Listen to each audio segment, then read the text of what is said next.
You describe sort of your feelings in late game situations, as far as wanting the ball, maybe wanting to be the guy.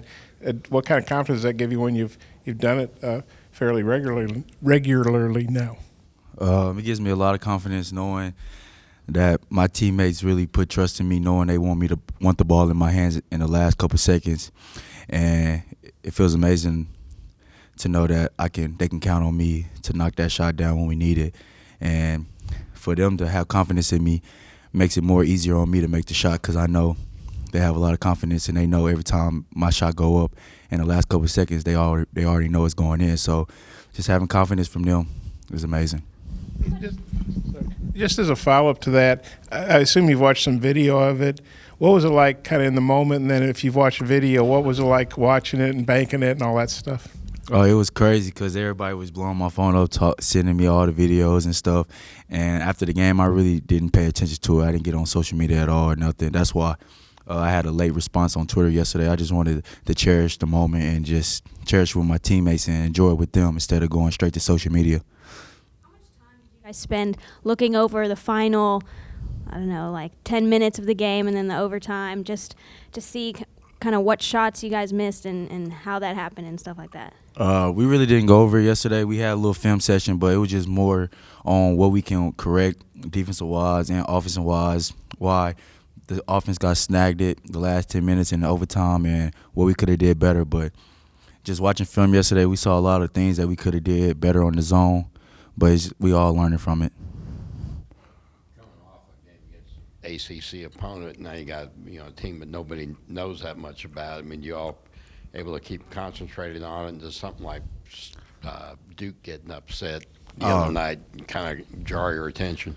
I don't think that's possible this year, to be honest. With the way Coach Musselman prepares us this year and the way that his energy stays the same regardless if we play in a top 5 team or a nobody. It's the same preparation, it's the same focus and discipline that he expects from us every game, regardless who we play.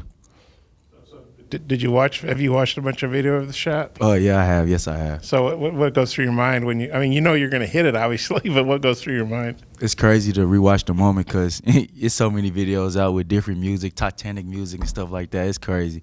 But it's fun that I was able to cherish with my teammates, and we was able to get the W. You obviously weren't trying to bank it, were you? I told Five it was either going to be a swish or a bank, so it was a bank. Either way. And then, Coach Musselman hadn't called a timeout yet through 6 games. And I guess Desi called one the other night, and you obviously have the TV timeouts. But what have you thought about the fact that he hadn't called a timeout yet? What do you make of that? I love it because he just let us play through the little momentum runs that the teams have, like Georgia Tech had. They went on like a 4 run in a late down situation in the game, and he didn't call a timeout. That was very surprising. And then we came down, and Desi made a tough layup that gave us back the lead. It's just the fact that he trusts us. His first year here is amazing. And to know that the work that we put in this summer and the trust that we didn't gain from Coach Musselman, for him not to call a timeout in situations like that on the road is incredible.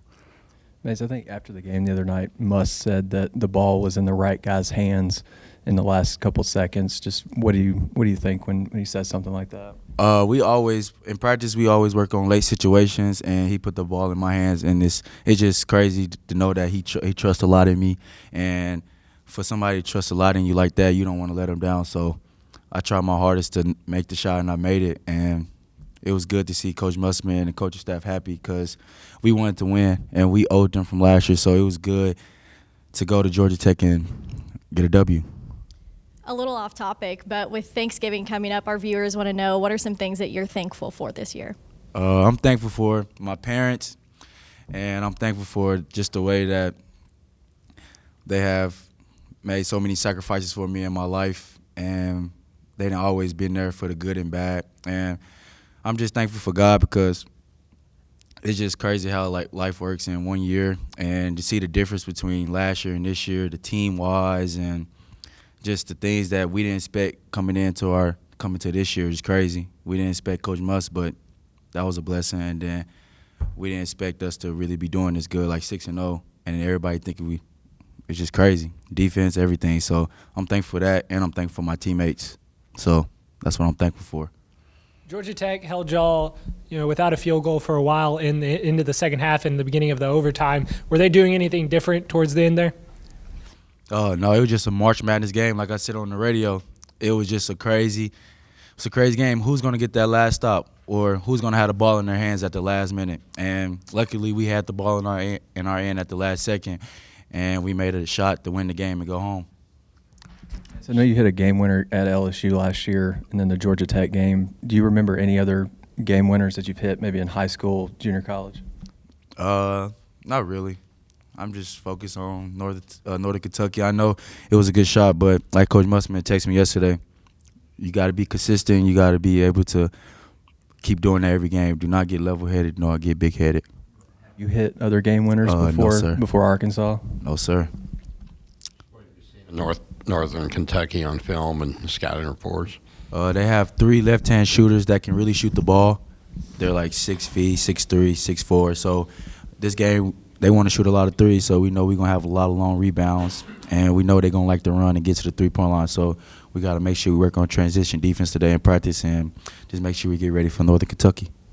Yeah, no, I think it was the Texas Southern game, but one of those games Eric took you out and didn't play like the last 13-something. And he said the next time we talked to him, he thought you needed to be more focused. You guys had talked about it. He said he wanted you to be more of a leader.